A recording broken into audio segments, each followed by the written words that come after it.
السلام عليكم ورحمة الله وبركاته. مقعيقو ونجمة أحمد عبدي وحنا هاي موادين صوماليات وحا حاليتو oo taariikhdu ahayd 20kii bisha May 2017 wadanka South Africa gaar ahaan magaalada madaxda Johannesburg lagu gudoonsiiyay shahaado sharaftan oo u dhiganta ama magaceeda la baxday social conscious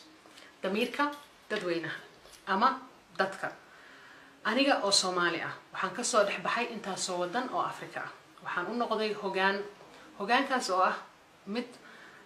damiir ku jirta kalsooni iyo wadaninimo waxa ku qoran hoosta uga qoran awardkayga shaqada aad u qabato Soomaaliya awgeed shaqada kaliya oo Soomaaliya u qabto waa in aan diiday wadankaygu inuu yahay wadan foolxun burbur iyo dhibaato kaliya ah inaan ahay muwaadin wadan Soomaaliya la yiraahdo aad u qurux badan ka yimid mustaqbal leh aan dhisan karno waxaan ka mid ahay dhalinyarada Soomaaliyeed oo ku kortay dagaalkii sokeeye ee wadankooda ka socday maantay aniga waxaan ahay hooyo oo waxaan dhalay ilmo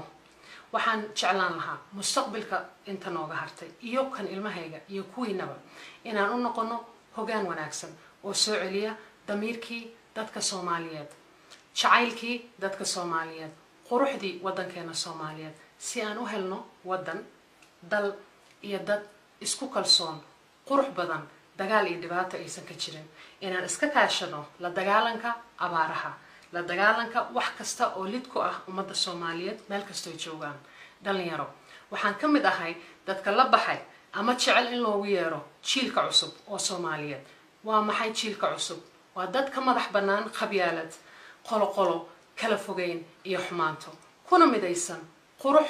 hanaan hogaan wacan sharaf iyo karaamo Soomaaliyeed ila istaaga la garab istaaga xukuumadda cusub la garab istaaga ummadda Soomaaliyeed hankeenu ha dhaafo reer hebel aan u istaagno inaan soo celino sharaftii iyo karaamadii ummadda Soomaaliyeed waayo Afrika iyo adduunka intiisa badan way noo ogol yihiin waa kuwa nagu karaameeyay inaan ka mid noqon karno